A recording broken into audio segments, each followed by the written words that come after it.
Bom dia, muito bom dia. Você que está aí do outro ladinho, como sempre, nos acompanhando às quintas-feiras pela manhã. A felicidade são momentos que vivo e construo. Brilhe comigo, somos luzes. Assim como essa luz magnífica que entra aqui pela minha janela, prenunciando um dia aí, segundo a meteorologia, um dia mais quente, um dia já que vai trazendo para o nosso convívio as chuvas. Aqui na região sudeste do país, onde a partir da primavera as chuvas se tornam mais intensas até março. Em outras regiões, nossa, elas já vieram acontecendo, vieram molhando as plantações, abrigando os animais, em algumas situações, infelizmente, causando alguns danos, mas com certeza trazendo-nos sempre muito, mas muito aprendizado.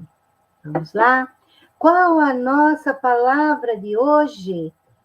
Tome uma atitude conectada. Como o ar que respiramos, a atitude conectada vitaliza e revela a interdependência entre nós e o mundo vivo e pulsante que nos rodeia. Quando estamos conectados, nossa atenção está sempre voltada para o que é da maior relevância no momento presente. Eu deixei passar a minha leitura. A conexão com a qualidade essencial de cada pessoa ou ser da natureza cria um elo vibrante e significativo, e a comunicação se estabelece sem esforço. Conectar-se com a alma no silêncio do coração é abrir caminho para a mais pura intuição. Como você tem se conectado? Faça exercícios regulares. Comece organizando melhor sua vida nos mínimos detalhes. Desenvolva uma parceria consciente com o seu subconsciente, nutrindo-o com pensamentos e afirmações positivas. Aprenda com seus erros. Isso pode fortalecer a sua conexão com a alma e desenvolver a sua atenção. E acalme as suas emoções, desenvolvendo o hábito de caminhar, por exemplo. Emoções desgovernadas são um grande empecilho para a conexão da alma. Do livro das atitudes, de Sônia Café. E nós estamos conectados? Com certeza, eu já estou conectada com vocês, com os nossos queridos aqui presentes. Thaís Helena, sempre nos acompanhando, que eu que agradeço profundamente a sua presença sempre, e também ela está cumprimentando os nossos convidados, que já já vou colocar aqui na tela. O Thaís é da capital, São Paulo. Salvador Carrasco Neto, falando lá de Carapicuíba. Temos também aqui, ai, que querida, mais do querida, a nossa Alvanira, lá do Paraná. E a Thaís, novamente, que nos deixa uma mensagem. Eterna gratidão ao nosso querido Allan Kardec, esse ser humano fantástico, que em seu esforço e dedicação nos trouxe a luz da doutrina espírita através da espiritualidade maior. Com certeza, muito bem lembrado, Thaís, muito obrigada pela homenagem, pela lembrança carinhosa. Bom dia, Cristina Reis, aqui de São Bernardo do Campo, e um bom dia longinho de longinho, a nossa Tânia, que está falando lá do Texas, em Austin, lá na América do Norte. Muito obrigada, querida, pela sua presença. Mas, queridos irmãos, hoje é um dia especial aqui no nosso programa. É um dia que vem especial, atrelado aos outros dias especiais da programação deste canal de Estação da Luz e os seus parceiros. Nós homenageamos o insigne codificador da doutrina espírita, o mestre lionês Allan Kardec. Nós, neste momento, buscamos na memória daquilo que temos aprendido, na memória daquilo que corre em nosso coração, daquilo que corre em em todo o nosso conjunto espiritual, porque assim nos afeiçoamos, assim nos orientamos e assim nos programamos antes de reencarnar, do encontro com essa doutrina de libertação de consciências. E a gente traz aqui hoje um olhar um pouquinho diferente. Hoje não vai ter biografia de Allan Kardec, não vamos apresentar aqui histórias específicas de como ele chegou nesse contexto para desenvolver, juntamente com uma série de pessoas tão comprometidas quanto ele, este maravilhoso conjunto chamado de código de amor, código de conduta, e por ele carinhosamente o Evangelho, segundo o Espiritismo, chamado de código divino. Para tudo isso acontecer, houve um planejamento e uma dedicação impressionantes. Apenas, e tão somente apenas 8 anos após o encontro, né, após o lançamento, vamos assim dizer, oficial, que foi com o Livro dos Espíritos na França, em 1857, aqui no Brasil, em 17 de setembro de 1865, lá na Bahia, surgia a primeira casa espírita.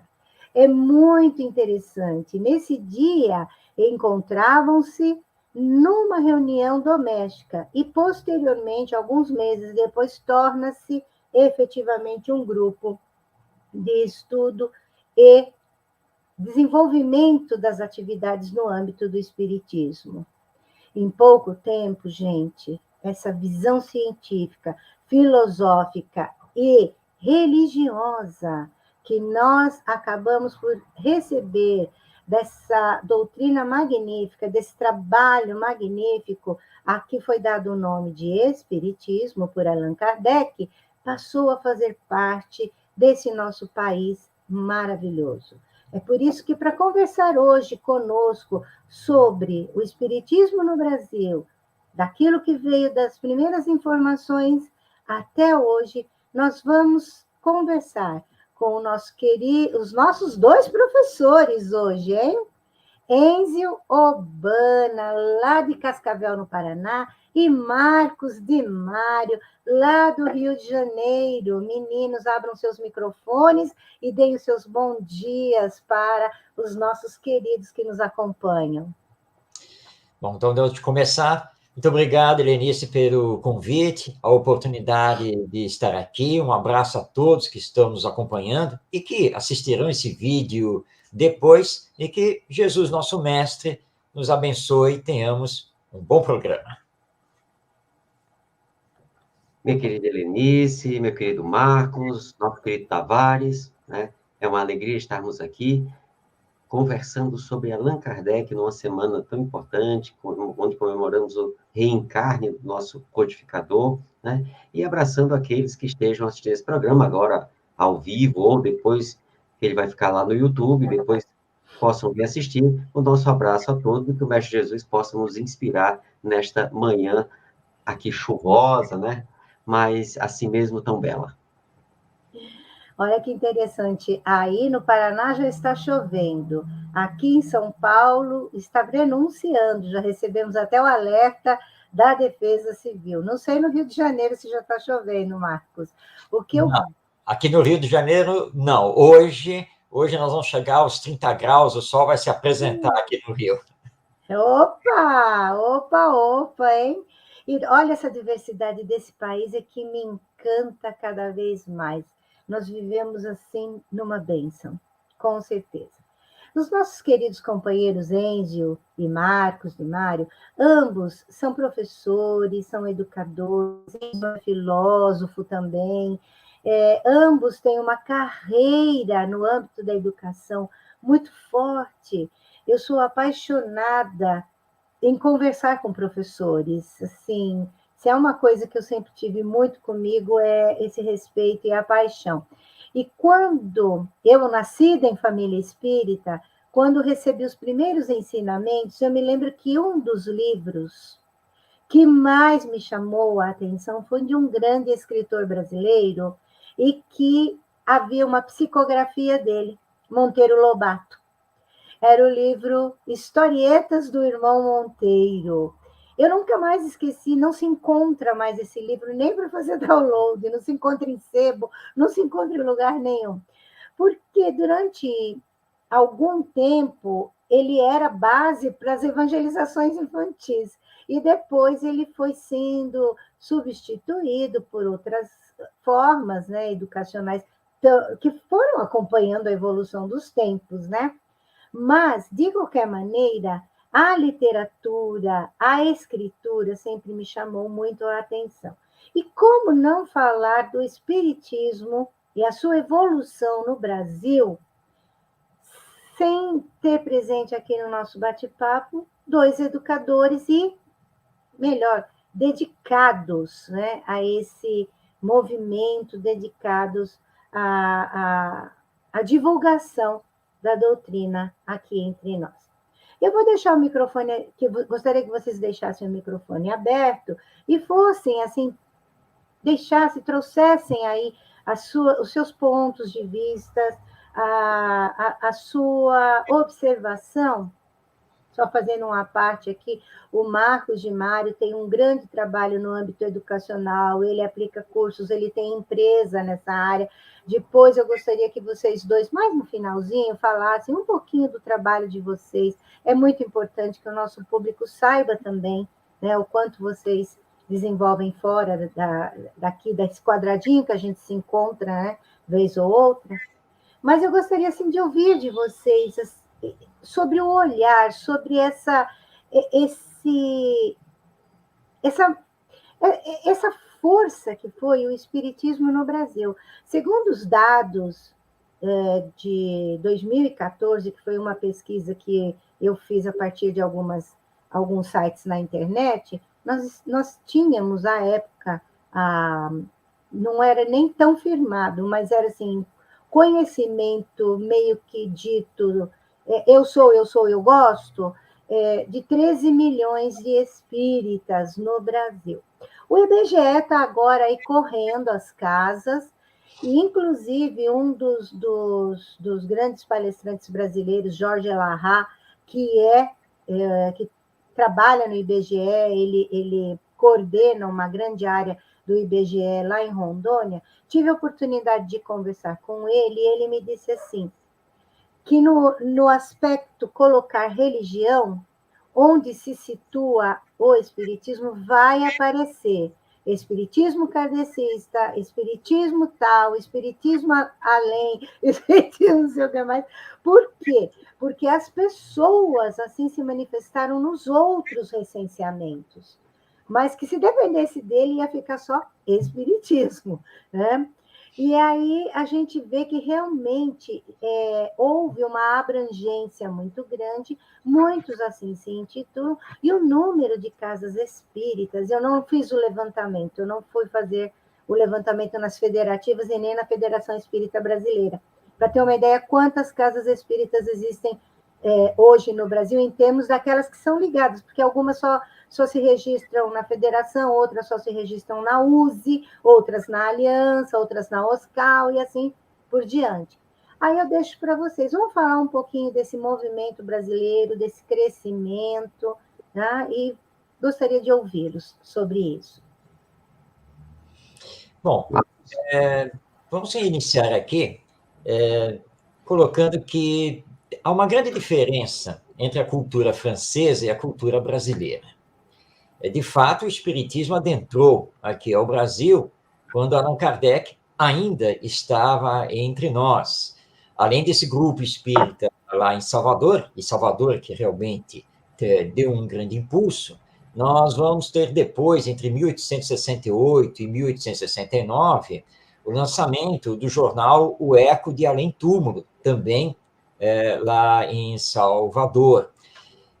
Mas a cultura brasileira, embora se aproximasse da cultura francesa, porque na época, aqui no Império de Dom Pedro II, a cultura francesa era muito apreciada, então as coisas vinham da França, mas o Brasil era totalmente diferente, tinha uma história diferente, desde o seu descobrimento, o povoamento, e as nossas raízes, embora portuguesas, não eram as mesmas das raízes francesas, porque a França tem origem lá pelos idos do Império Romano, das Gálias, os druidas, então é uma evolução completamente diferente.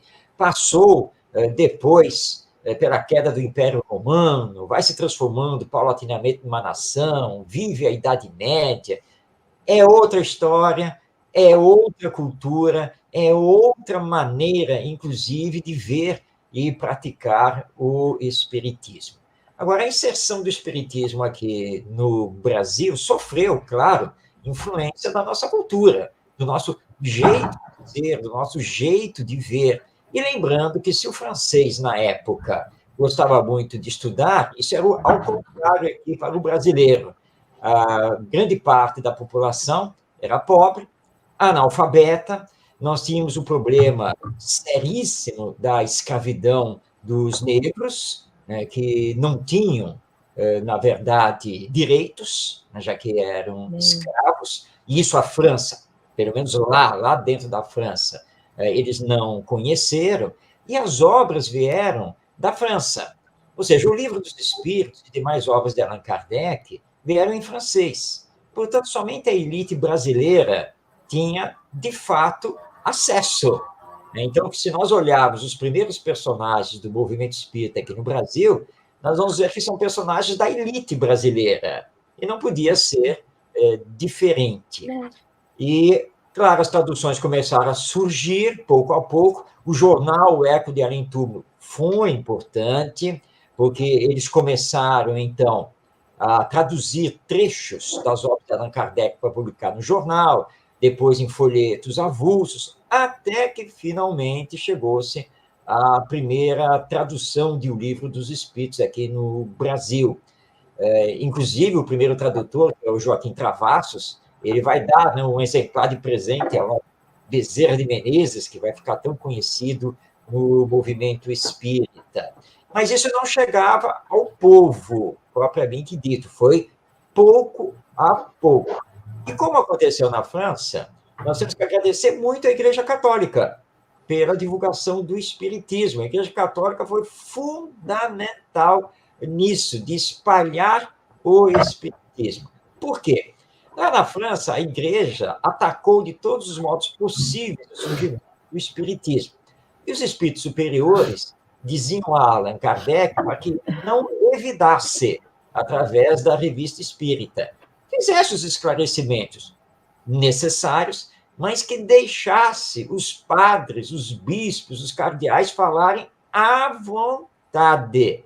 Porque cada vez que eles subiam ao púlpito ou publicavam alguma obra contra o espiritismo, na verdade, eles divulgavam a doutrina, porque as pessoas partiam para querer saber, mas que espiritismo é esse?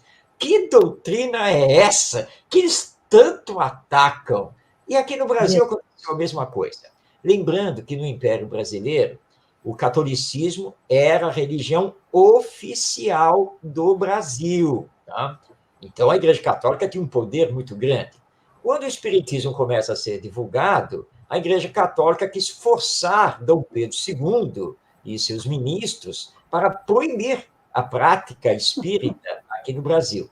Acontece que Dom Pedro II era um espírito aberto, ligado também à ciência, à cultura de uma forma geral, e ele considerava que os aspectos religiosos eram muito importantes. Então, ele não se movimentou para proibir o estudo e a prática do espiritismo, até porque nós já tínhamos um sincretismo religioso aqui no país, lembrando que os nossos queridos irmãos e irmãs que vieram da África trouxeram toda a sua cultura, inclusive religiosa, que se mesclou com o catolicismo. Eu moro aqui no Rio de Janeiro. Todo mundo sabe, olhando aí a história, que aqui no Rio de Janeiro, os nobres, os fidalgos, a elite, na calada da noite, eles procuravam os terreiros, nas zonas urbanas aqui da cidade do Rio de Janeiro. Afinal, se você quer melhorar de vida, quer conjurar algum perigo, algum problema, por que não, né? Você apela para o padre lá na igreja, mas por que não apelar também para o pai ou para a mãe de santo lá no terreiro? Uma forcinha a mais. Exato. E isso acontecia, e acontecia normalmente. Portanto, já se conhecia a mediunidade, embora ela não fosse explicada como o Espiritismo explica. Essa foi a primeira inserção cultural do Espiritismo no Brasil, se ligar à mediunidade, mas trazer o estudo, a compreensão do fenômeno mediúnico e dirigi-lo para o bem. O fora da caridade não há salvação. E aí o movimento espírita brasileiro fez o que você não encontra na Europa, nem naquela época, nem ainda hoje. O movimento espírita brasileiro começou a adentrar para a chamada assistência social, que hoje nós chamamos de serviço de assistência e promoção social espírita. Porque a pobreza sempre existiu aqui no Brasil, a miséria, né, os problemas sociais. E aí nós nos movimentamos fortemente para isso. As instituições espíritas, então, começaram a se dedicar à mediunidade, a tratamento espiritual, a inserir a homeopatia, o passe, e também a assistência social na distribuição de mantimentos, roupas e assim por diante aos mais necessitados. Foi pouco a pouco que nós fomos compreendendo a necessidade de estudar, de compreender o espiritismo nos seus aspectos filosóficos, científico e religioso. Houve até uma guerra, né, quando do surgimento da Federação Espírita Brasileira, porque os espíritos se dividiam entre científicos e religiosos.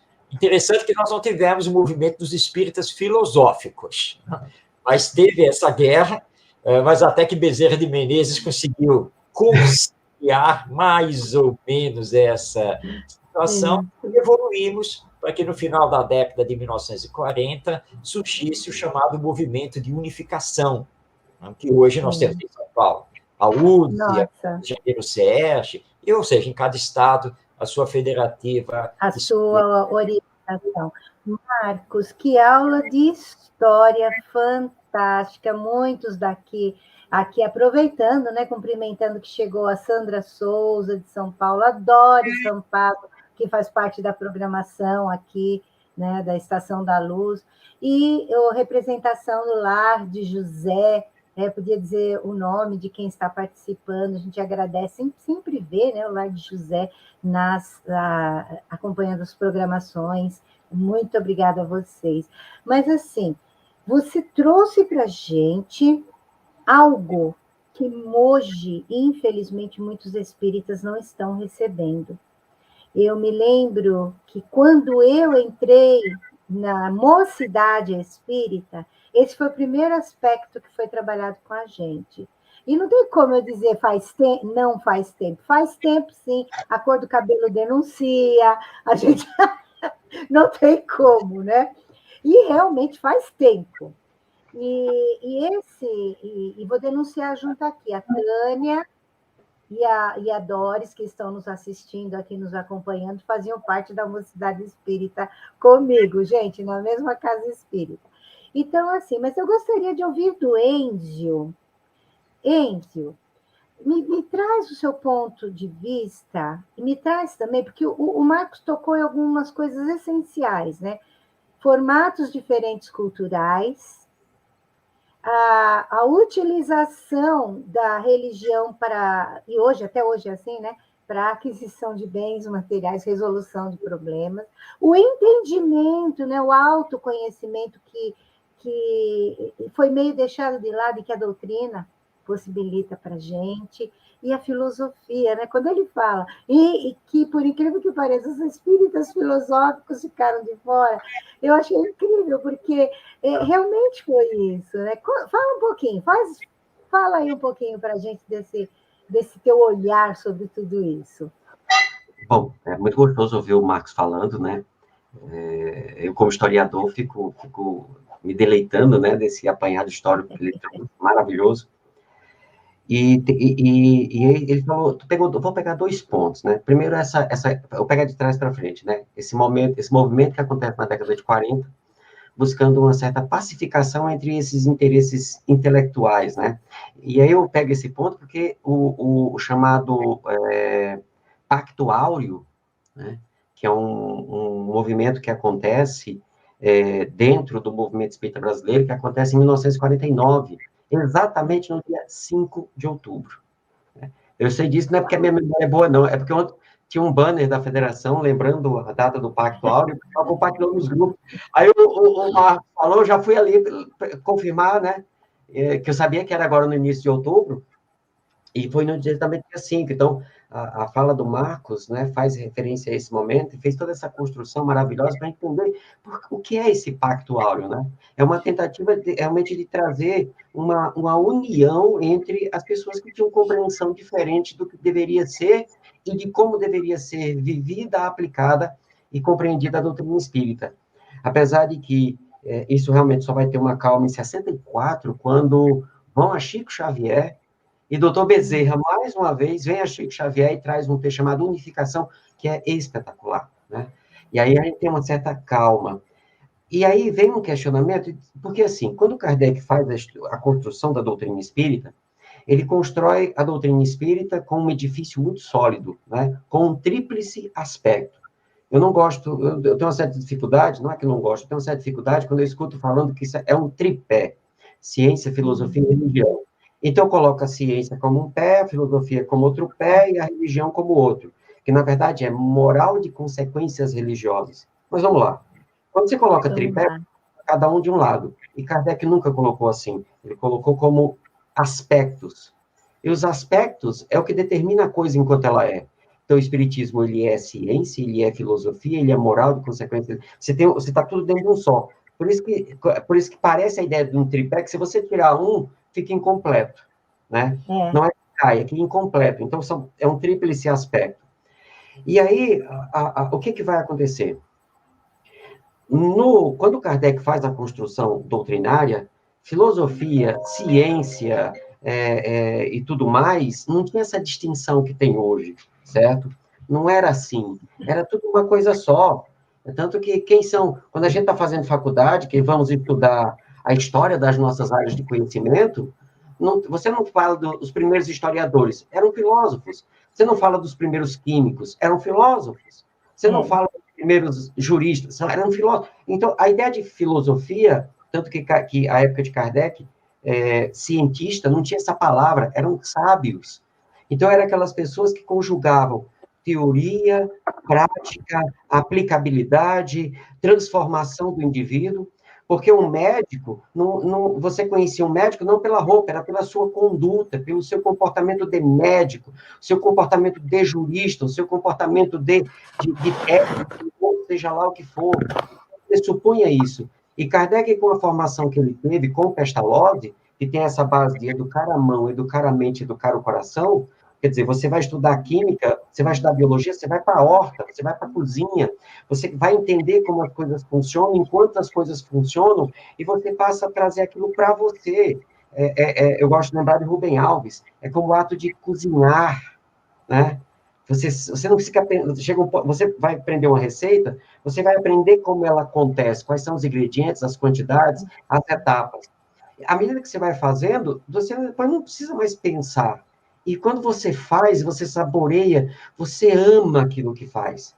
Então, você não tem como separar as informações cognitivas, o aspecto prático e o quem você é. É como dirigir. A gente não sabia dirigir, foi aprender que primeiro a segunda, depois a terceira, acelera, freia, tal. Chega um ponto que depois que você está fazendo, não tem como separar a informação teórica com a informação motora, vira uma coisa só. E você, aí, agora, o caráter do motorista que você vai ser, do cozinheiro que você vai ser, vai depender de como isso vai repercutir dentro de você. Então, na época de Kardec, quando se falava em ciência, nós não estamos falando de um laboratório, nós estamos falando de uma observação, de uma busca de compreensão, de um entendimento de como funciona. Por isso que ele vai dizer, o Espiritismo é uma ciência de observação, que nasce da observação dos fatos. Dessa ciência saiu todo um conjunto filosófico, se está em uma filosofia, quer dizer, todo um conjunto explicativo baseado numa prática, numa execução do fenômeno. E o efeito moral, a repercussão moral desse conhecimento. Pegar aquele texto, O Homem de Bem, e os bons espíritos, está na sequência ali do capítulo 17, ele deixa isso muito claro, né? O verdadeiro espírito é aquele que extrai o ensino moral, a essência moral, que não é só uma regra de bem proceder, como está na questão 629, porque é a regra de bem proceder, mas aplicada.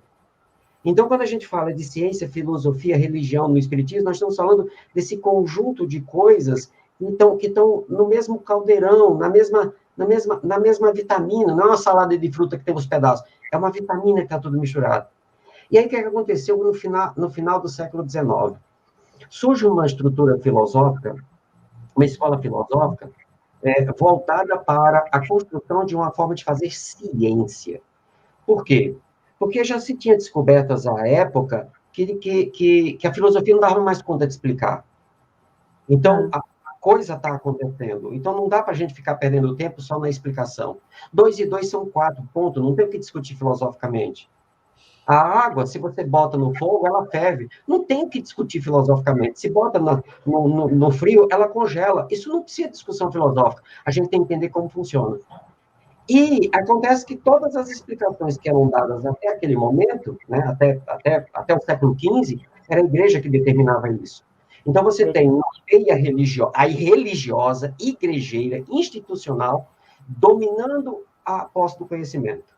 Com esse movimento que nasce no final do século XIX, que é o positivismo, você cria um racha com a chamada filosofia, você cria um racha com aquilo que veio a se chamar de psicologia no século XX, e você abre um racha com qualquer questão religiosa. Então, há uma dissidência, há uma racha.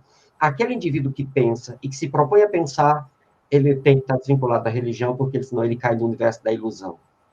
Por isso que Kardec, ao trazer o Evangelho segundo o Espiritismo, que ele está escrevendo para religiosos e cientistas, assim, mas o Espiritismo é o elo que unifica, é o ponto de convergência entre pensamento religioso e pensamento moral.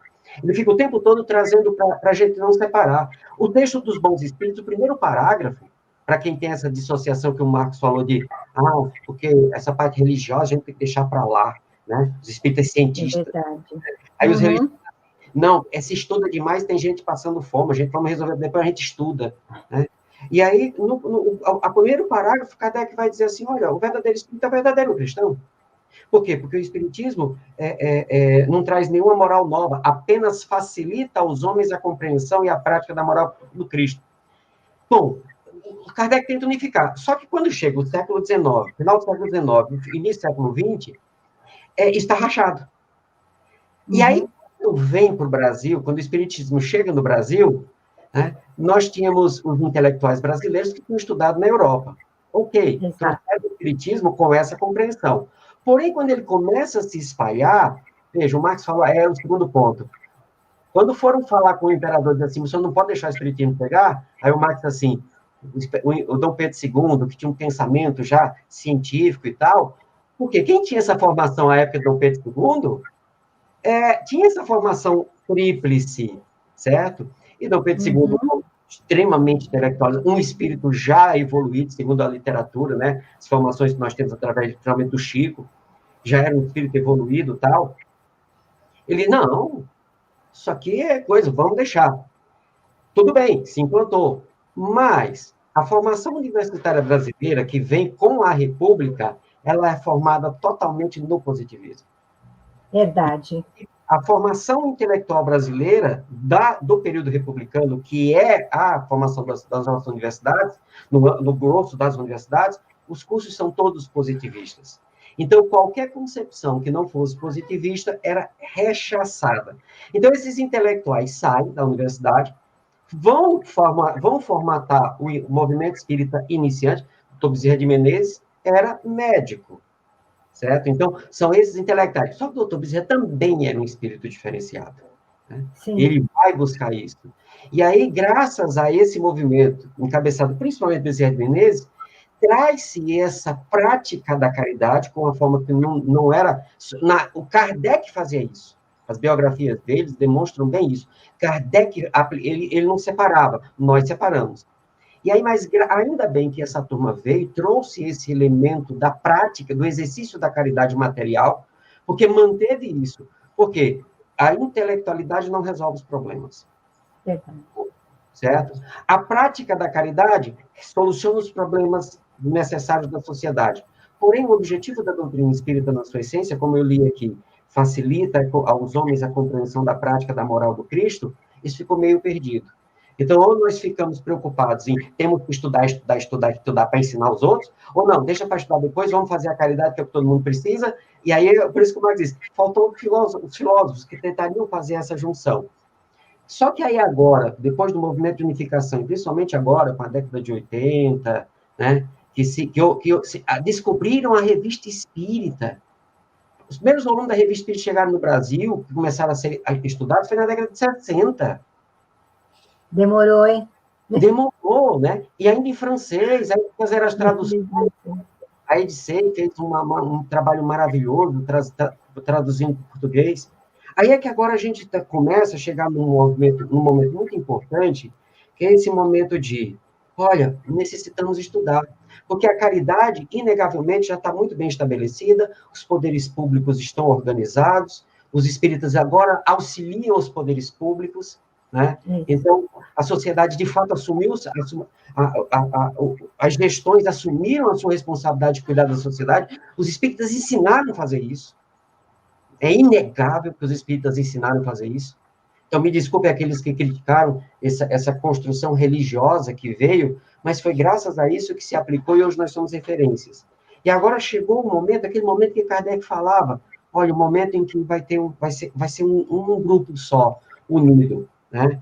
Claro que tem as divergências nesse ou naquele ponto, no âmbito fora do ser espírita, se é possível fazer isso, mas acontece, agora estamos estudando, estamos falando de Kardec, começamos agora a discutir com o companheiro tal, um perfil de Kardec que eu nunca vi ninguém falar.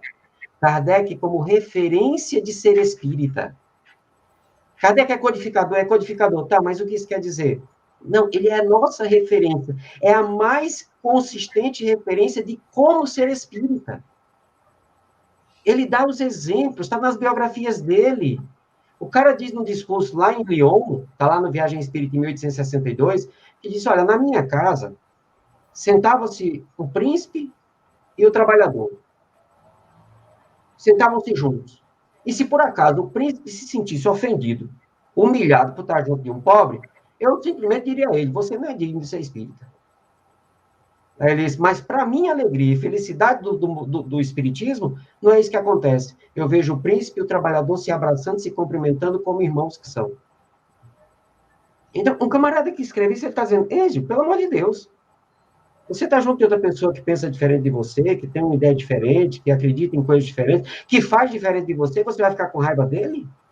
Então, você não é digno de ser espírita. Verdade.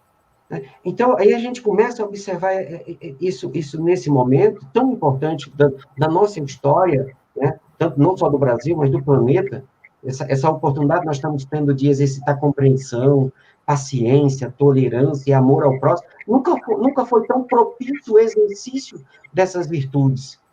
E temos que fazer como Kardec sugere. Essa é a observação. Então, eu vejo o movimento espírita, depois de toda essa construção que veio, para entender, se separou, por que separou? Não, mas a construção pedagógica brasileira favoreceu essa construção. Que bom que a gente conseguiu segurar o braço que deu para segurar e sustentar a bandeira do espiritismo da melhor forma possível. aqui, que é a bandeira da caridade, mesmo sendo a caridade material, caridade espiritual, como o Marcos lembrou bem, do atendimento à saúde no centro espírita, curando corpos. Mas olha, quantas pessoas tiveram seus corpos curados e se dedicaram a ajudar os outros. Isso é fantástico, né? E nós precisamos valorizar esse esforço que foi trazido até hoje. Só que agora, nós começamos a perceber, nós espíritas estamos vazios, né? A gente está tendo dificuldade de nos entendermos na casa espírita, nós estamos tendo dificuldade de nos entendermos fora do centro espírita. E aí, o estudo do Evangelho, do Evangelho, eu amo o Livro dos Espíritos, é a obra que eu mais amo, né? O Livro dos Médiuns nos orientando. Olha, isso chegou um momento, não tem para onde ir. Agora é hora da gente estudar, iluminar toda essa prática que nós já temos, e aí nós vamos ver aquilo que Kardec dizia, olha, vai acontecer. Chegamos no momento da transformação moral. Deu só um intervalozinho, porque precisava dessa construção. Agora começa. Agora, Marcos, minha querida Helenice, meu querido Tavares, turma de casa, não podemos esperar que Divaldo faça, que Chico faça, que Emmanuel, que Joana. Não, somos nós. É Enzio que tem que fazer isso aqui. É o Marcos, é a Helenice, é o Tavares, é cada um. Certo? Então, eu fico até emocionado vendo toda essa trajetória. O Marcos falou muito bem, vindo de lá, chegando aqui. Aí a gente faz compreender como aconteceu, e eu vejo nesse momento a oportunidade que estamos tendo. E o quanto o Espiritismo é consolador e esclarecedor para as nossas angústias morais. Principalmente a gente que tem tanto conhecimento, né? A gente lê tanto, não podemos dizer que nós espíritas não temos tanto conhecimento. Temos muito conhecimento. Mas agora chegou a hora de compreendê-lo e aplicar no que nós já aplicamos. E aí eu acho que resolve, sabe? Por enquanto, agora pelos próximos 150 anos, acho que é uma folga para a gente. Ficamos um pouco mais felizes, né, Marcos? Ai, verdade, gente. Se a gente for se ater apenas a pequenas palavras-chave, a gente vai achar que está tudo bem, que está tudo certo, que não precisa, que estamos caminhando certinho.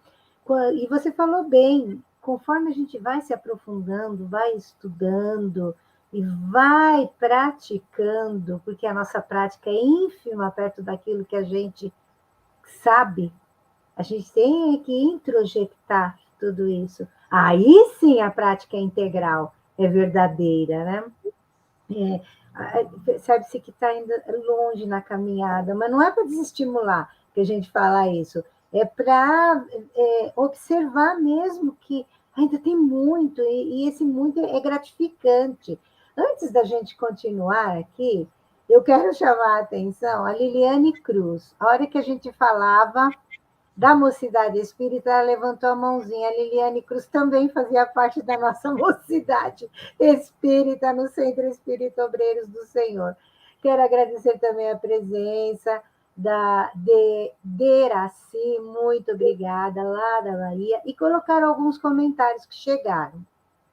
Enquanto vocês falaram, os comentários foram sendo colocados. Então, hora está na fala do Marcos, hora está na fala do Enzio, né?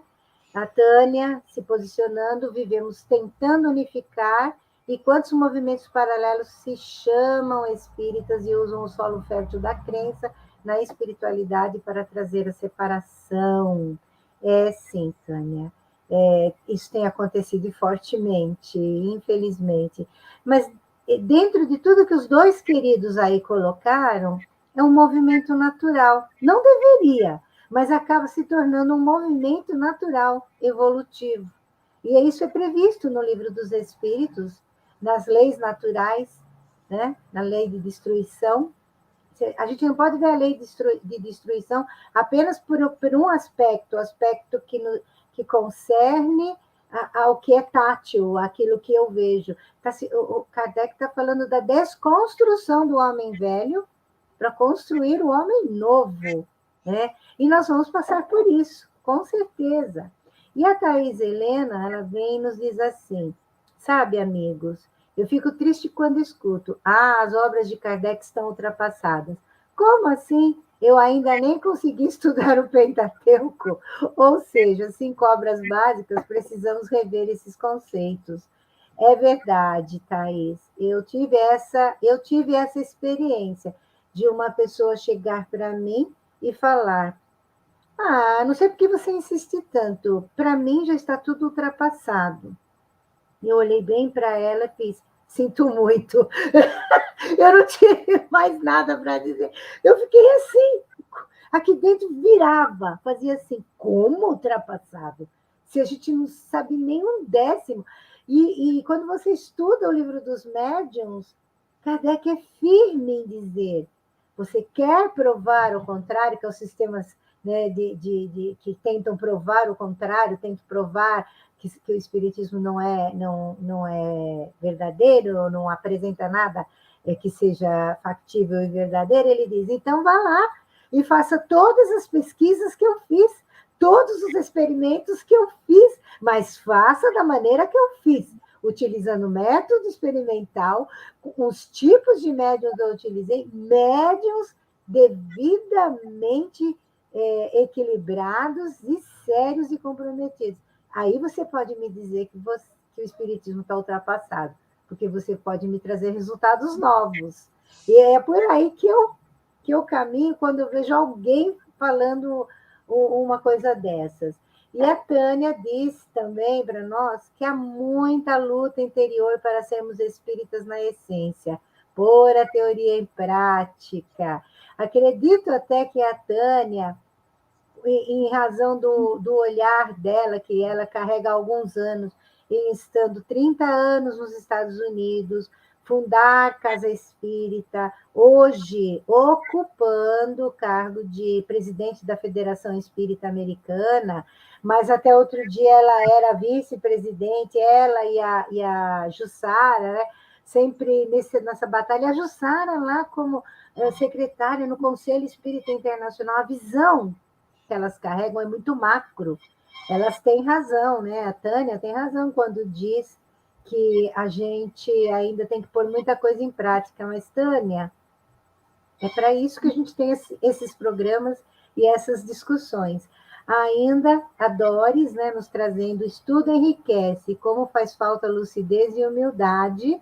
Muito obrigada. E novamente a Tânia. E aos que leem o Pentateuco uma vez e dizem que já sabem tudo. Eu ouvi isso de uma pessoa. Verdade, querida. E bom dia, Terezinha Laudano, que também acabou de entrar. Seja muito bem-vinda. Meninos, sobre esses comentários, querem fazer alguma coisa, alguma complementação? Bom, são muitos assuntos, né? Muitas coisas aí abordadas, mas eu quero me fixar no que o Enzio trouxe, que é essa questão da transformação moral, que isso é importantíssimo.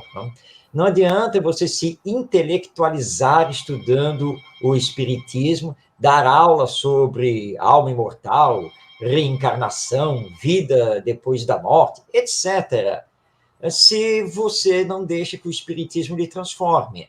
E você continua egoísta, orgulhoso, vaidoso, hipócrita, e assim por diante. Porque o Espiritismo, essencialmente, é doutrina de educação da alma imortal que nós somos. E precisamos compreender isso urgentemente, porque é assim que nós vamos praticar corretamente o Espiritismo e poderemos ser classificados como verdadeiros espíritas, como coloca Allan Kardec. Por falar nele, vamos lembrar aqui o primeiro parágrafo da introdução do Livro dos Médiuns, quando ele diz que a experiência prova que os problemas que se encontram na prática da doutrina decorrem da ignorância dos seus princípios. Essa fala de Kardec é muito importante, porque aí nós entramos nesse campo aqui de que codificação está ultrapassada. Bem, do ponto de vista histórico, os livros são lá da metade do século XIX, né, e nós já estamos caminhando para a metade do século XXI. Realmente, né, devem estar ultrapassados, né, porque livros tão antigos. Mas acontece que a questão não está na data em que essas obras foram publicadas. Para começo de conversa, o Espiritismo surge a partir dos ensinos dos espíritos. Allan Kardec não inventou nada. Allan Kardec não é o criador, ele não é o fundador do espiritismo. São os espíritos que se manifestam através dos médiuns, trazem os seus ensinos. Kardec faz o trabalho de organizar esses ensinos, dar a eles um corpo de doutrina, ou seja, um conjunto de princípios que são científicos, filosóficos e de consequências morais ou religiosas. E ele mesmo, na sua humildade, confessa em vários textos que qualquer outra pessoa poderia ter feito esse trabalho, talvez até melhor do que ele fez. Agora, ele tem o mérito não apenas de ter organizado, mas de ter estudado, meditado, visto a aplicação, as consequências disso para os indivíduos e a humanidade no seu coletivo. Nós aqui no Brasil engatinhamos dentro dessa compreensão que estamos agora chegando, mas estamos vivendo um momento de crise. Mas não é crise política, não é crise econômica, nem crise social. Nós estamos vivendo um momento de crise moral, onde estamos discutindo veementemente os valores que regem a nossa vida. O Espiritismo resolveu isso há muito tempo, mas nem todos os espíritas compreendem isso e ainda mantêm pontos de vista pessoal, embora estando no Espiritismo. Eu estou recordando aqui, estou falando e recordando uma cena que eu vivi no Centro Espírita. Nós estávamos no grupo de estudo e o tema era o aborto. Estávamos fazendo comunicações à luz da doutrina espírita e a dirigente, que era a dirigente doutrinária lá do Centro Espírita, pegou a palavra e disse assim: olha, eu compreendo tudo que vocês estão falando, com certeza o Espiritismo tem razão, o Espiritismo está certo em ser contra o aborto. Entretanto, quando ela colocou esse entretanto, Mas... era, e que vem aí? Então, entretanto, na minha visão, eu acho que não sei o que, e defendeu lá uma tese para abrir o aborto. Aí eu não me segurei, peguei a palavra, aí comecei a citar Kardec, Emmanuel, Bezerra, e mostrando por A mais B. E não tem brecha, a não ser quando a mãe corre o risco de vida, está lá em um livro dos Espíritos. Ou aquela outra situação que eu também vivi. Eu já vivi muitas situações, já que já percorri este Brasil muito, e que estava lá e então, fiz uma colocação com base em O Livro dos Médiuns, aí o presidente da casa pediu a palavra. Pois não. Olha, você acabou de citar Kardec. Não, sem dúvida alguma, Kardec é a nossa base. Agora, você tem que compreender que entre ficar no que Allan Kardec fala e ficar com o que o meu mentor espiritual fala, eu tenho que ficar com o mentor espiritual. Então, eu olhei para ele e disse assim, bem, já que você vai ficar com o seu mentor espiritual e eu vou ficar com Allan Kardec, foi um prazer lhe conhecer e foi um prazer ter colaborado nesta casa espírita, mas eu estou indo embora agora. Porque o espiritismo tem por base as obras de Allan Kardec, é o fundamento, é a base, todo o edifício doutrinário está com Kardec. Se ele está ultrapassado, bem, provem por A mais B, como você lembrou, Elenice, que ele está ultrapassado e em erro neste ou naquele ponto. Lembrando que, nesse caso, os espíritos estão em erro, eles erraram. Tem um companheiro que lançou o Livro dos Espíritos atualizado. É bem interessante essa história, tá? E, segundo ele, o que ele fez? Ele detectou erros em O Livro dos Espíritos, evocou os espíritos da codificação, para que eles, então, reescrevessem o Livro dos Espíritos. E ele lançou, fez até edição do livro aí de forma particular. Tá? Eu tenho até um exemplar na minha biblioteca. Agora, que situação bem estranha. Porque se a doutrina veio dos espíritos e eles erraram, como eles que erraram vão corrigi-la? Uma situação um tanto quanto estranha. E o livro era, de fato, assim, uma coisa de louco, né? Uma coisa assim, sem pé nem cabeça, sabe? É uma inversão de tudo que o Espiritismo nos traz. Mas todas essas coisas acontecem, primeiro, pela falta de estudo. Tanto que você lembrou o nosso Elahá, ali pelo IBGE, porque, eu sou espírita kardecista. Desde quando? Eu nunca ouvi falar do kardecismo, nunca ouvi falar de kardecismo, isso aí não existe, porque kardecismo seria a doutrina de Kardec. Não, a doutrina é dos espíritos, por isso que é espiritismo ou doutrina espírita. Mas tudo isso, muitas vezes, é a nossa ignorância e mantermos ainda a nossa própria visão sobre o Espiritismo. E aí entra nessa questão da transformação moral. Isso é essencial. Nós queremos uma humanidade melhor, nós queremos um entendimento melhor sobre o próprio Espiritismo.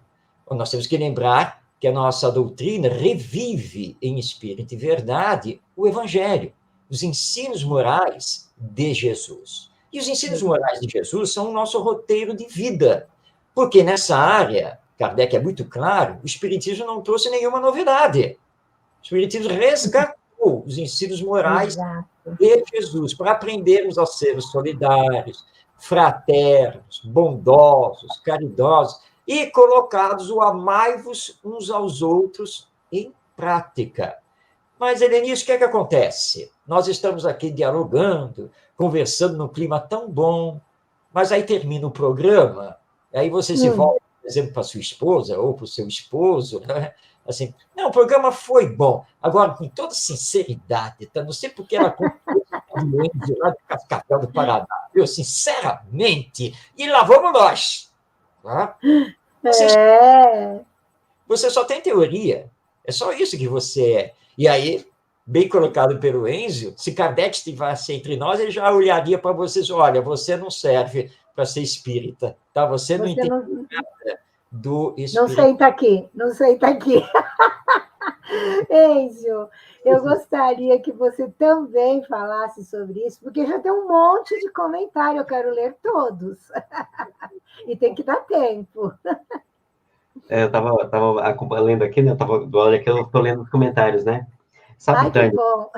Eu vou falar agora direto para a Tânia, né? Lá no Texas, né? Que ela mora. Mora no Texas.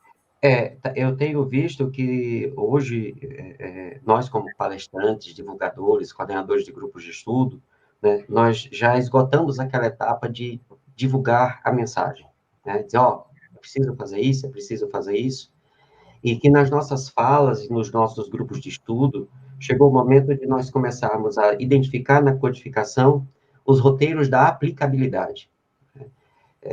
Por exemplo, como é que eu faço para fazer a transformação moral? Bom, primeiro que a gente mudou o nome, não que seja errado, a gente só nós atualizamos o nome para o que a psicologia tem demonstrado. Curiosamente, você pegar todos os bons estudos e estudiosos desse assunto, nenhum deles vai afirmar qualquer coisa que fira o que Kardec estabeleceu como transformação moral. Curiosamente falando, né? Por isso que falam que a doutrina espírita está ultrapassada. Curiosamente, os especialistas de cada área só demonstram que o fundamento apresentado por Kardec é o fundamento que eles usam hoje para referência. E nós chamamos hoje de reforma íntima, né, dentro da psicologia contemporânea. E o que nós precisamos hoje é como fazer a reforma íntima. E aí tem, por exemplo, uma questão do Livro dos Espíritos, que é uma das poucas, que é a receita de bolo, que é a questão 919A, a resposta que Santo Agostinho dá de como fazer a reforma íntima, como fazer a transformação moral. Está lá. Ontem eu estava fazendo uma fala e o título era O Homem de Bem. Aí eu comentava com o pessoal, olha, dos temas de palestra, existem duas classes, né, duas grandes classes, os temas explicativos e os temas aplicativos. Tema explicativo vamos falar de imortalidade, então nós vamos explicar o que é a imortalidade. Eu não tenho como aplicá-la aqui. Né? Não vou dar uma comunicação mediúnica para demonstrar a imortalidade numa palestra, não convém. Né? Divaldo faz isso no final das palestras, porque faz parte do compromisso dele, mas Enzio não vai fazer isso. Então, não tem como fazer a parte da aplicabilidade da imortalidade. Posso dar os exemplos. Mas, falar do homem de bem, você tanto pode pegar o texto do homem de bem no aspecto explicativo, que são o primeiro parágrafo, Kardec explica o que é o homem de bem, e o resto do texto é a aplicabilidade. Aí eu perguntei, vocês querem que eu fique na parte explicativa ou na parte aplicativa? Aí o pessoal, vamos para a aplicativa. Eu disse, então, bom, então o que é o homem de bem? Aí li o primeiro parágrafo e disse assim, agora vamos para a aplicação. O que é que nós temos que fazer para sermos homens de bem? Eu disse, antes da gente ler isso aqui, vamos observar um detalhe. Em que momento do texto Kardec me diz que eu tenho que usar como parâmetro os outros? Não. O tempo inteiro ele está pedindo que eu me veja. A resposta de Santo Agostinho, no 919, é para que Enzio faça. Né? Quando ele, aqui, voltando para o texto Os Bons Espíritas, muitos, entretanto, dos que acreditam nos fatos das manifestações, não compreenderam suas consequências, nem o alcance moral. Ou, se os compreendem, não os aplicam a si mesmos. É verdade. Então, Tânia, talvez para que a gente consiga fazer com que nós estamos no movimento, né, na frente, né, as pessoas olham para a gente, olham para o Marcos, né, para a Helenice, olham para mim aqui na região, que estamos à frente hoje, hasteando a bandeira do Espiritismo, de preferência aquela bandeira branca, né, como o Kardec fala, na verdade fala, revestivos da túnica branca enquanto é tempo, lá no Viagem Espírita de 1862, chegou na hora da gente começar a discutir como é que nós vamos fazer tudo isso, como é que nós vamos aplicar tudo isso. Porque quando a gente explica o que é o perdão, o que é a compreensão, os efeitos disso, e a gente começa a, junto, no dia a dia, aplicar isso, e incentivando as pessoas a aplicarem, e a gente vai aplicando para as pessoas verem o que nós estamos fazendo, ela começa a sentir os efeitos. E aí, quando alguém chega e a agride numa rede social, porque ela foi lá, disse que gostava de café sem açúcar, e a pessoa disse assim, mas você é louca tomar café sem açúcar? Aí eu tenho que responder, não, porque café sem açúcar... Não. Olha, deu a opinião dela, que ela gosta com açúcar, que bom. Gostamos de café, ela com açúcar, sem açúcar. E aí, aquela paz que eu sinto de ter conseguido compreender o outro, as pessoas vão ver a excelência do ensino espírita. E vão ver a atualidade dele. Porque talvez o que as pessoas digam assim, está ultrapassado, são os exemplos que Kardec usou. Kardec vai falar sobre questões emocionais, lá na Gênese, por exemplo, e ele fala da teoria dos humores. Pessoal, a teoria dos humores era a teoria que a psicologia, que a psiquiatria da época, chamada psiquiatria da época, usava para explicar as variações de humores. Tinha a ver com a bilis negra, a bilis boa, a bilis má. Era a explicação que Kardec usou a ciência do seu tempo. Por isso, na Gênese, no item 55 do capítulo 1, que trabalha as características da doutrina espírita, as características do que é doutrina espírita, ele diz, aqui ainda trago um último caráter, que aí ali fala da atualização da doutrina. Quando a ciência, mas é aquela ciência, não só um conjunto de teorias, é a ciência que ele está discutindo do século XIX, que não tem como separar informação teórica, aplicabilidade prática e transformação. Quando a ciência demonstrar que o espiritismo está errado num ponto, siga a ciência. Quer dizer, por quê? Porque é o aspecto próprio científico da doutrina. Então, a doutrina espírita, ela nunca estará desatualizada. Agora, os espíritas, aí muito bem o que o Marcos falou, o que a Tânia falou, o que o pessoal do BK está falando, quando eu coloco a minha opinião e eu me agarro à opinião, porque geralmente a nossa opinião vai estar baseada na nossa experiência. E aí ela é limitada. Quando eu começo a trazer a experiência kardeciana para dentro da minha experiência, e eu ajusto a minha experiência à proposta de Kardec, eu faço isso na minha capacidade de percepção. Mas quando eu fico restrito à minha experiência, ela é muito respeitável. Porém, por exemplo, como médium, tem pessoas que têm mediunidade parecida com a minha. Então, a minha experiência serve para aquelas pessoas.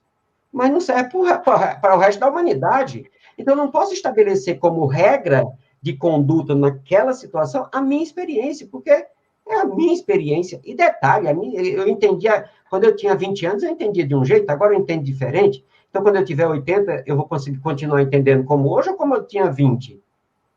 Não vai mudar. E detalhe, eu até brinco, pessoal, a gente discute doutrina espírita, eu dou aqui uns exemplos, mas não sigam o que eu falar, não, porque se vocês começarem a acreditar que o que eu falo é que é verdade, vocês estão sendo enzistas.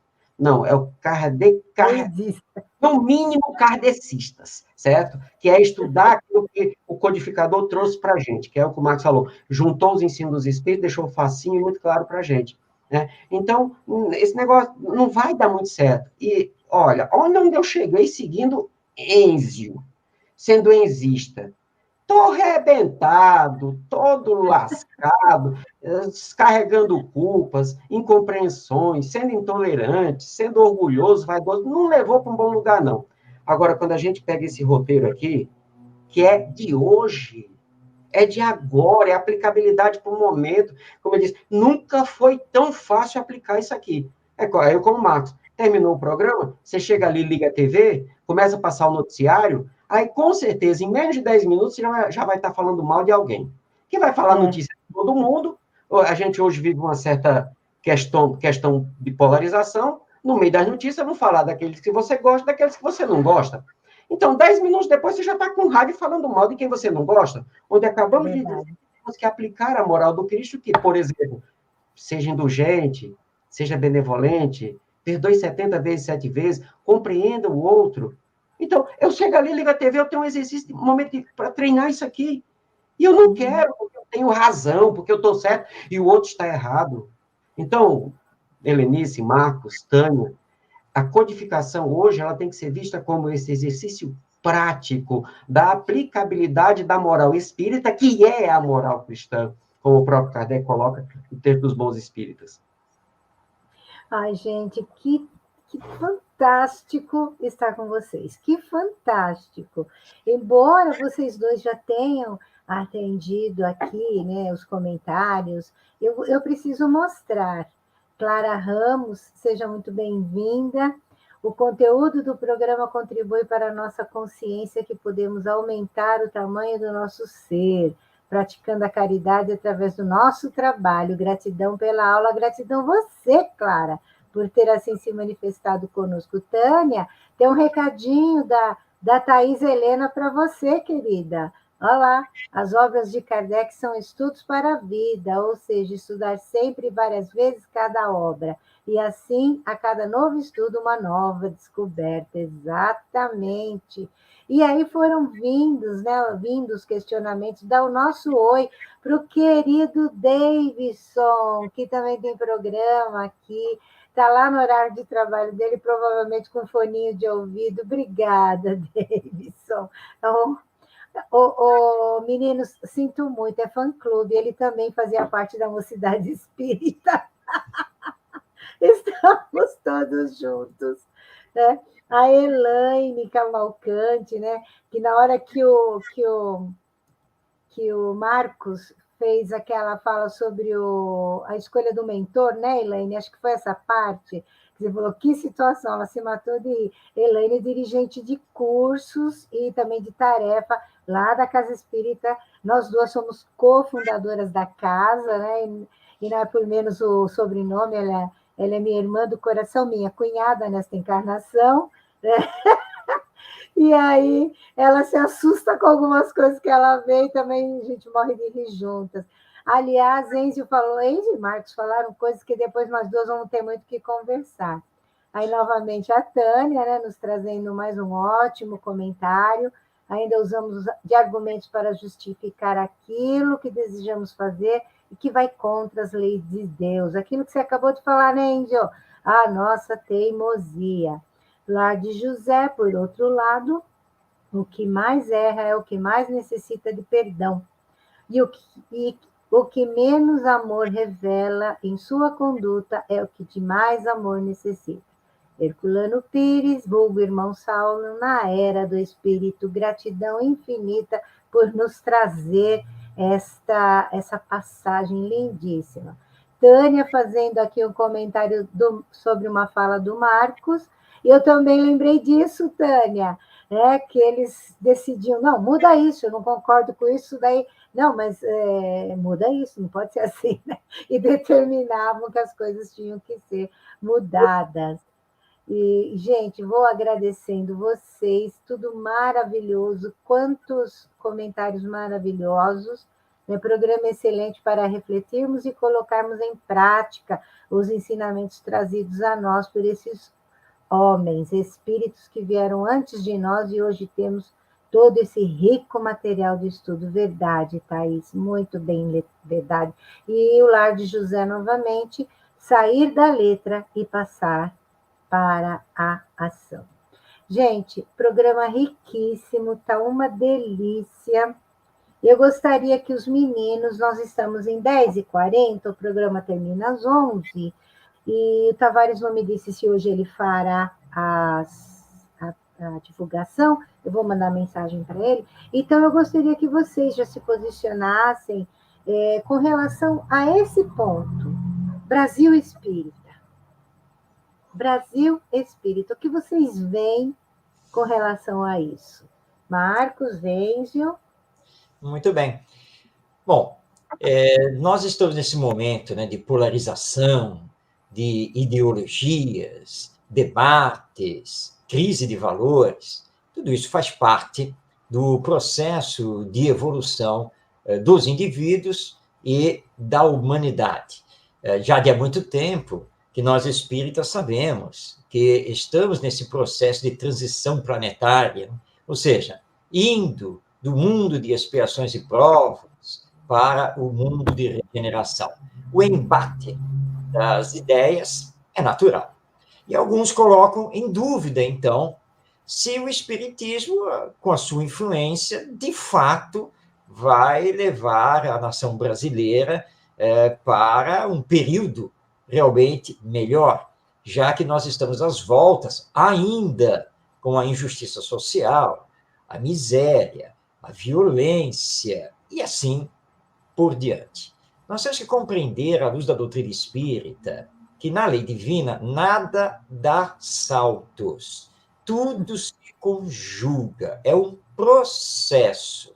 Mas esse processo é dependente do uso que fazemos do livre-arbítrio, das nossas escolhas, das nossas decisões, da semeadura que estamos fazendo. E, às vezes, nós esquecemos da alma imortal e da vida futura.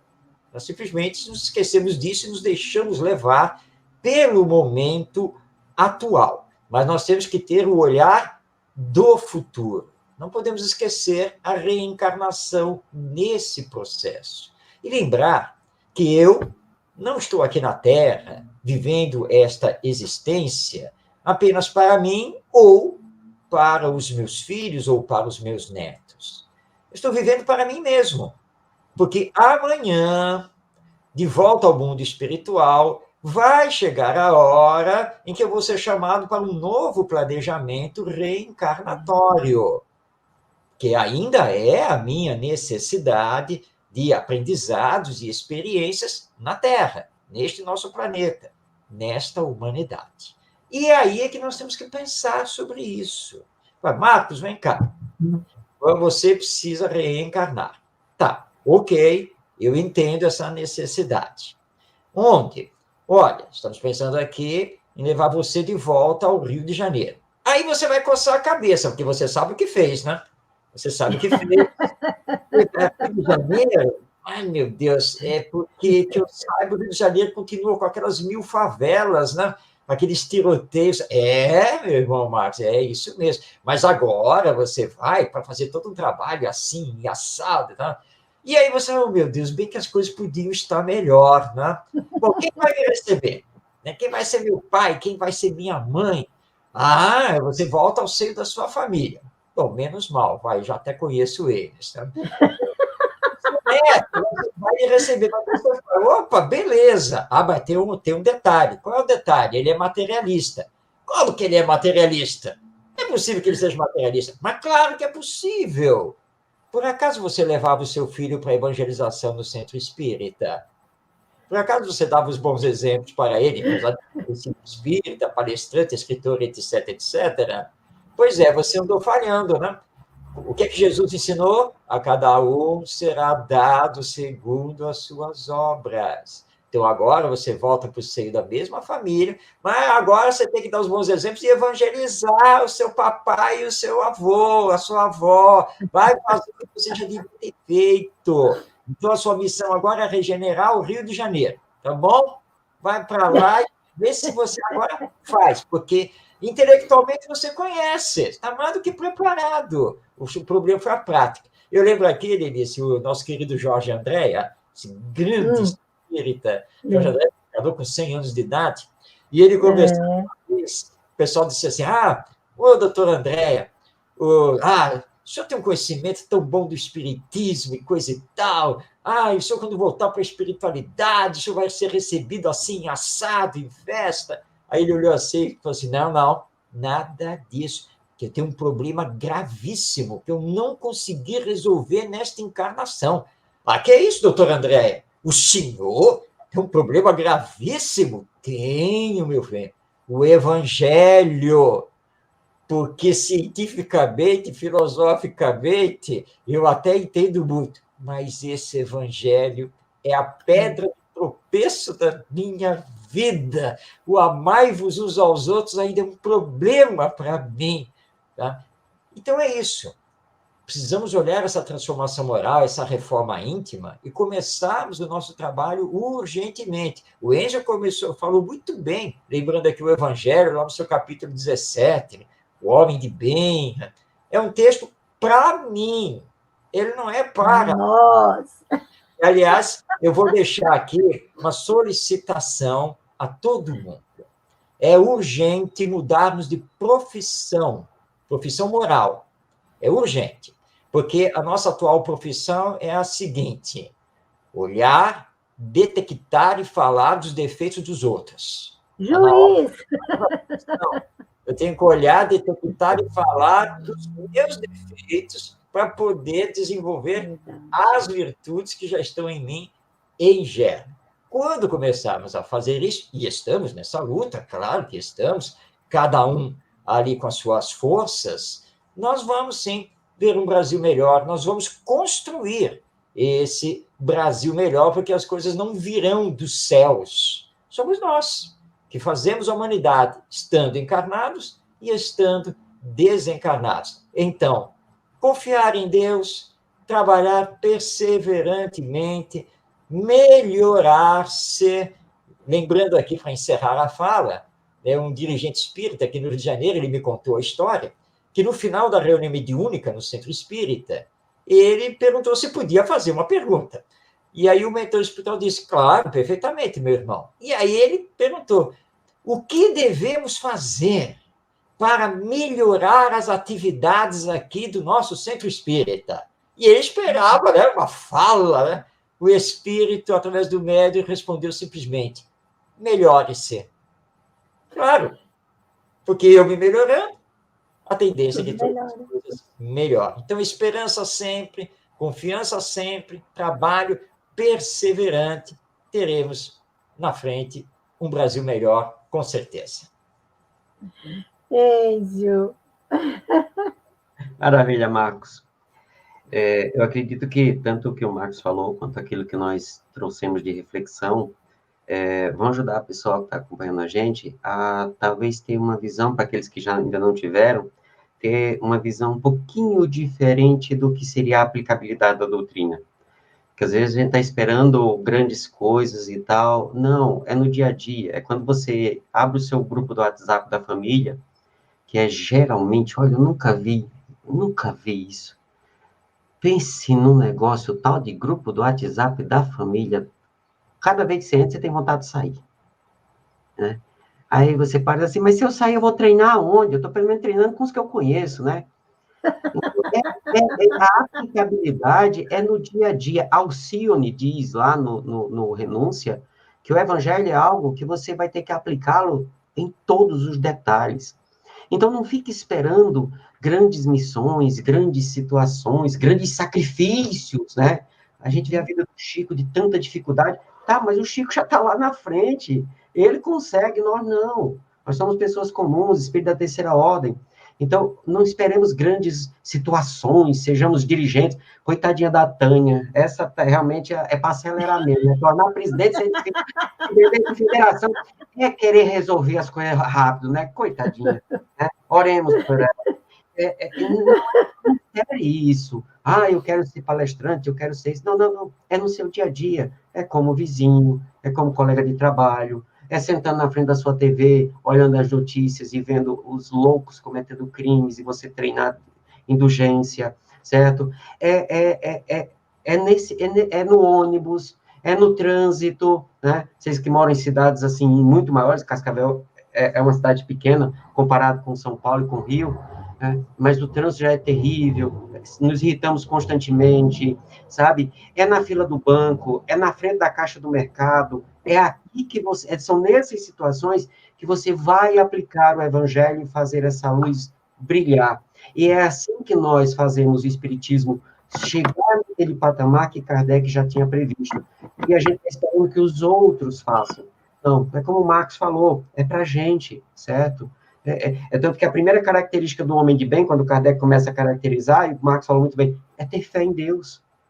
Nada é por acaso, nada está fora do lugar. Tudo que acontece é porque Deus, assim, entende que é o melhor para a nossa história. Ontem eu comentava, olha, se você vai assistir um filme de um fato histórico, você vê a desgraceira daquele fato, aí você diz assim, meu Deus, como é que isso aconteceu? Aí quando você olha para a história como um todo, você diz assim, poxa, se não tivesse acontecido aquilo, não teriam vindo as transformações, as mudanças. O que seria da gente se não fosse, infelizmente, Segunda Guerra? Nascem os direitos humanos, como a gente conhece hoje, certo? Nasce o respeito que se procurou ter pela humanidade de um modo geral. Ainda conseguimos aplicar? Ainda não, porque nós não conseguimos aplicar na gente. Nós ainda não aprendemos a nos respeitar, nós não aprendemos a nos amar, né? Porque ainda confundimos o amor com a idolatria do ego. Precisamos compreender um pouco melhor isso. Mas o Evangelho já mostra como fazer essa aplicação. Então, eu estou muito feliz de estar aqui nesse momento, conversando com o Marcos, com a Helenice, com a turma de casa, né? Poder falar de Kardec, poder falar do Espiritismo, tão importante, e trazendo esses pontos para as nossas reflexões e facilitar que todos possam aplicar isso no seu dia a dia, porque aí todos nós seremos mais felizes, porque essa é a consequência direta da aplicação da lei divina, felicidade. Então, Helenice, obrigado pelo convite, Marcos, obrigado pela companhia, turma de casa que está acompanhando e que vai assistir depois, obrigado por estar aqui conosco, nesta manhã, tarde, noite, madrugada, dependendo da hora que você vai assistir. Nossa, gente, eu que estou apaixonada, e vou dizer, estou feliz demais com a participação de todos, e a Tânia está agradecendo, está pedindo para vocês orarem mesmo por ela, olha lá, não é fácil mesmo, não, minha querida amiga. E Lade José nos deixa aqui uma mensagem tão carinhosa, né? Live para ser revista várias vezes, gratidão, queridos. Você tem razão. Eu tenho muita gratidão para esses dois, duplamente, imensamente. Eu vou rever a live e acho assim isso sensacional. Eu tenho certeza que a espiritualidade, ela sempre dá um jeitinho da gente ficar próximo antes, durante, depois, porque, Enzio, ontem, um tema de uma palestra que eu fui ministrar foi conhecimento de si mesmo. E eu tratei a questão 919A. Então, assim, eu acho não, é a certeza mesmo, né, de que a gente sempre é conduzido com aqueles que só vão agregar na nossa vida. E nisso aqui, o papel fundamental que eu tenho de gratidão são duas pessoas extremamente importantes na minha vida. Uma é a Tânia, porque ela me indicou para o Tavares para falar aqui num programa. E a outra é o Tavares, que me deu essa grande oportunidade de me relacionar com todos vocês e de aprender tanto como eu tenho aprendido. Muito obrigada a vocês dois. Gostaria agora que o Tavares se manifestasse para apresentação e divulgação da rádio. Muito bom dia. Só quero falar que aqui não é sessão mediúnica para eu estar me manifestando, não é isso, Marcos? Confere. Vamos trocar isso. Mas Fala vamos lá. aí, Tavares. Todos nós somos médicos. Muito bem. parabéns pelo programa. E o que é que esses dois meninos estão fazendo aí fora do horário? Não tem hora extra não, aqui não, viu? O horário de vocês é outro, não vão ganhar hora extra, olha, nem bônus hora. Mas aí nós estamos agora com o programa da Helenice, né, estudando justamente do Kardec, fez aniversário agora, 218 anos, o grande cearense, o grande francês, nascido aqui no Ceará, o Espiritismo no Brasil de Allan Kardec até os dias atuais, com o Marcos e o querido Enzo. Daqui a pouquinho o programa infantil com as meninas do Rio Grande do Sul, A Verdadeira Pureza, parte 2, dentro do programa Os Amiguinhos de Jesus. Também quero salientar, e eu queria até que você me ajudasse a ler aí, porque às 14, não é 12, mas vai ser às 14h30, nós vamos estrear um novo programa. Dá para você ler aí, já que você é boa de alemã? Eu? Você tá doido, não entendo nada. Não, eu leio sim, Allan Kardec, pronto. Muito bem. É engraçado que Allan Kardec é alemão, é Allan Kardec. Eu não sabia disso, meu amigo Marco. Está vendo só como homem internacional. Então, vamos começar a estrear hoje às 14h30, é um programa pequeno, meia hora, em alemão, com a Hilda, né, e com a Sheila, lá da Alemanha, brasileiras, mas o programa vai ser todo em alemão, com relação ao livro dos Espíritos, né? Então, aí, mais ou menos quem é Allan Kardec. Elas vão começar esse programa toda quinta-feira, às 14h30, horário do Brasil, 19h30, horário da Alemanha. Também vamos ter hoje um programa sobre adoção. Ele é de 15 em 15 dias, aqui com o pessoal de Natal, com a Rejane Bruno e com o Felipe, filhos consanguíneos. Vão entrevistar a Alcineide, a doutora Alcineide, que adotou 4 filhos, e a Delma e a Ana, que são adotadas a nível material. Quando o amor se chama adoção, dentro do programa Família, Amor e Adoção, a partir das 20h10, quinta-feira, de 15 em 15 dias. E às 19 horas teremos um programa sobre Allan Kardec. Allan Kardec, o homem que conversava com os espíritos.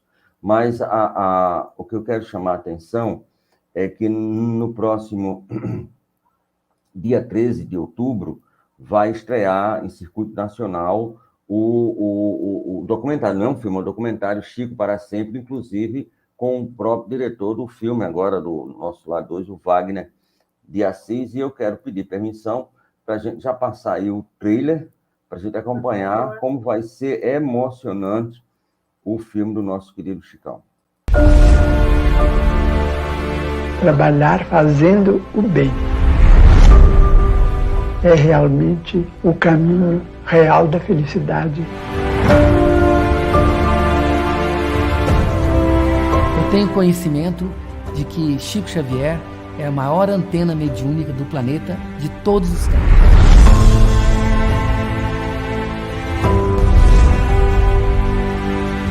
Tem muito ainda dessas grandes mensagens que ele trouxe para a gente compreender. Esse contato dele com os espíritos não era só na reunião, era lá tomando café. A gente até já sabia, quando ele olhava assim para cima, pronto. Ele literalmente vivia em 2 mundos. É o resultado de um trabalho, de realmente incorporar aquilo como um propósito para servir ao semelhante. Eu fico me perguntando o que ele não fez de forma plena. Nas universidades da Austrália, da Nova Zelândia, ele já tem centro acadêmico com seu nome. Eu acredito que o Chico Xavier possa ser a reencarnação de Allan Kardec.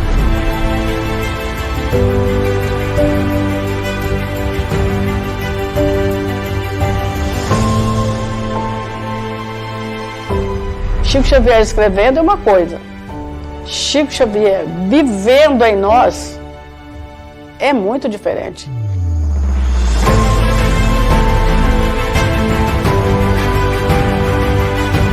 O amor exalava espontaneamente dessa personalidade admirável Chico Xavier.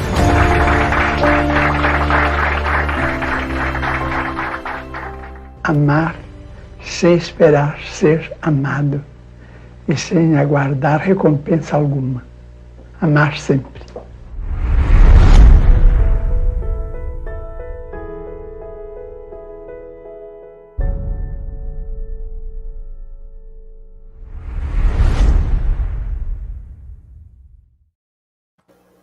Então, meus amigos, dia 13, todo mundo no cinema. Muito obrigado pela honrosa possibilidade de divulgar nosso web rádio dentro do seu programa Helenice. Sucesso, felicidade, paz e luz. Nossa, eu me emocionei aí só de assistir o trailer. Foi igual ao filme O Predestinado. Quando eu vi a primeira vez o trailer, eu me enchi de emoção. No cinema, foi lágrima só. Eu acredito que esse documentário vai ter o mesmo efeito comigo. Quero agradecer a todos aqui que se manifestaram, dar um oi especial para uma pessoa que se manifestou aqui em último momento, Amanda Hashimoto. Muito obrigado por você, mesmo aí, é a Amanda, né, que mora no Japão. Seja muito bem-vinda, querida. Agradecer a todos aqui presentes. A Alessandra, que ela é sua, Albana Lenjo, que eu não conheço, a esposa, linda, parabéns, querida, parabéns, porque você é uma linda. Eu vou dizer uma coisa, hein? Você é uma forte. Já virei sua fã. Agradecer vocês, queridos amigos, programa maravilhoso, cheio de aprendizados, cheio de luz. O Tavares não poderia ter encerrado melhor o programa do que apresentando esse trailer do documentário do Chico. Então, que possamos que agora nós somos luzes, porque nós sabemos que a felicidade é uma construção pequenininha todos os dias. Estejamos em paz e até o nosso próximo encontro. Muito obrigada de coração.